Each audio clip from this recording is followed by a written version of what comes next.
All right, quite a newsworthy press conference there as Josh Kroenke announces the hiring of David Adelman as the new permanent head coach. Let me just go over some things in order, and we can react to it.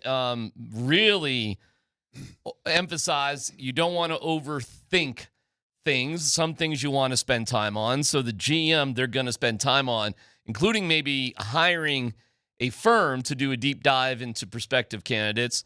But for Adelman, because he saw consistency, improvement, he thought, Kroenke, they would be a play-in team and lose in the play-in if they hadn't made the change. Which we talked about a couple days ago, So right? he would, whatever conversations we think, that's what the Nuggets organization thought was about to happen.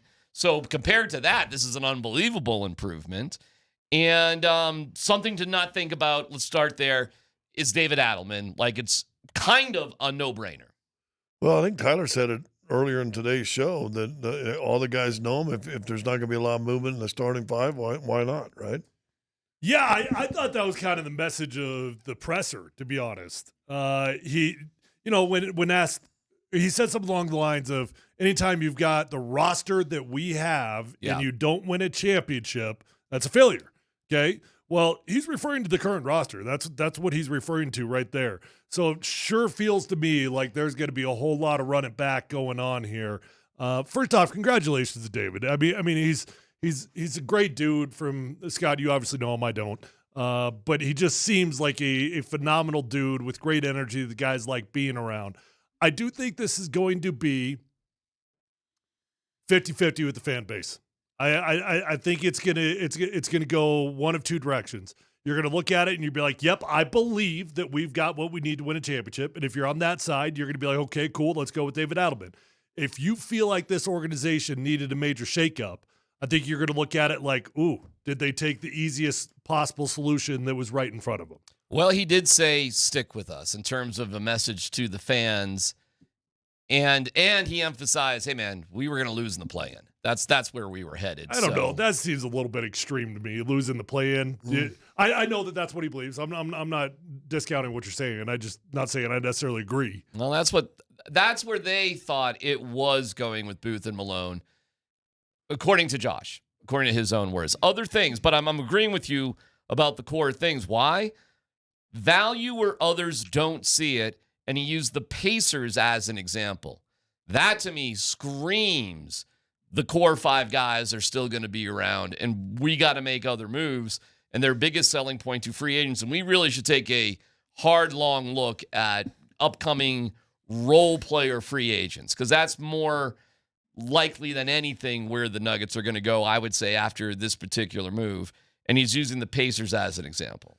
Well, there's been MVPs, and throughout the leagues, when Steve Nash won 2 in a row and he had Stoudemire and the Matrix there beside him, and they're like killing it, got gypped out of going to the NBA Finals one year, but they're playing great. And then those two guys either get traded or pick free agents and go to New York and I think somewhere else. Their numbers dwindled compared to what they were doing in Phoenix. That'll happen here. You point out KCP. KCP averaged over 11 points a game here. He averaged 9 there. Mm-hmm. Big values to what Orlando brought him. But Will Barton was, the sixth man when he was here, averaging 14, 15. He goes to Washington 1 year, and he's out of the league in 2 years. Yeah. So there's what's our little guard Bones Highland. When he played, he looked pretty good for a while, and all of a sudden he goes somewhere else. I see him more in street clothes than I see him in a basketball uniform. Yeah, he's getting moved all over the place. So Joker makes people better, and if you're a free agent, it probably means you're not going to get a Cade Cunningham type, first-round pick, early guy, but you might get a 5th or 6th year dude, that's a veteran that can really play. That I would think be interested to play here. Josh Kroenke was asked about his role, what he would do. Couple of takeaways from that. He said there's a 1-3-5 sort of concept. You win in 1, 3, or 5 years. And once you win, you tend to want to just do the same things that you've been doing. And that actually looks like it was a point of friction.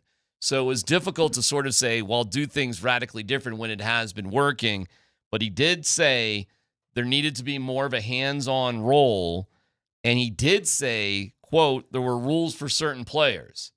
So that tells me there was some sort of issue going on behind the scenes where some guys were allowed to do some things and other guys weren't allowed. There was that caused a little friction. Well, he said it. Again, rules for certain players where somebody needs to step in as whoever's in charge and say, no, this is the way it's going to be.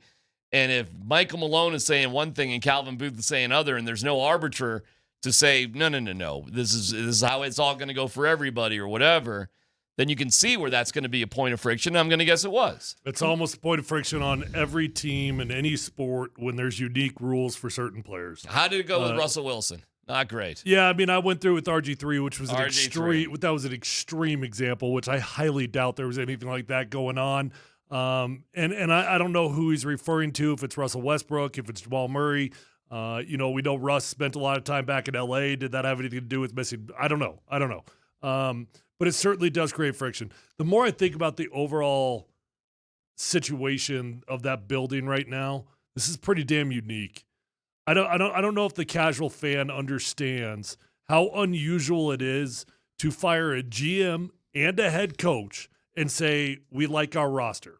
We like where we're at for the most part. That is so weird. Like when you fire a GM and a head coach, usually you're saying this all sucks. Everything sucks. But what they're really saying is our GM and our head coach's relationship sucked, but we think the guys in the locker room, their relationships are okay. I got one more thing, just a note here. I think Ben Tenzer, I get that right?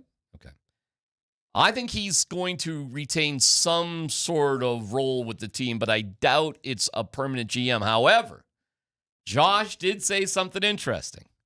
He goes, yeah, GM, or president of basketball or whatever.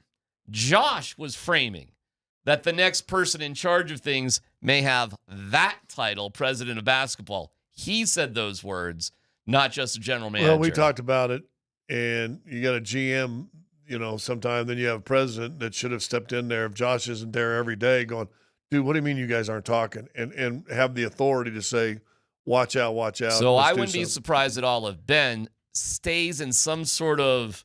Well, he's been the lawyer. He's been the team lawyer for the last 6, 7, 8 years. So he will at the very least be in that role. Sure. There's no reason to move on from that. Yeah. He does contracts. And my guess is it won't be just a specific like GM.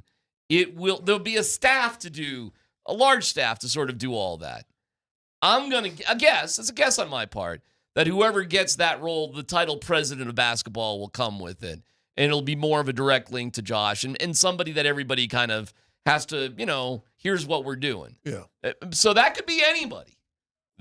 We'll see what they do. They're going to take some time on that role. Yeah. And it also, by putting a bigger title like that, I'm sure there's rules in place. I don't know them, but the NFL, right? You can't go from a level playing field, right? You've got to have a step up in titles. That might be something in the NBA too. Let me just say this, go back to your conversation 1 through 5, and it hit me last night when I was when Andy and I were doing our little podcast thing. Sitting where we are today, sitting where, or even go back to where we were 3 games ago in the regular season, dudes getting fired, boom, boom, boom. Mm-hmm. Should a harbinger of what things were to have come, should we have not paid closer attention to Calvin Booth the summer after winning the championship, saying it's not about winning back-to-back championships, it's being competitive to win maybe a couple over the next 4 or 5 years. Mm-hmm.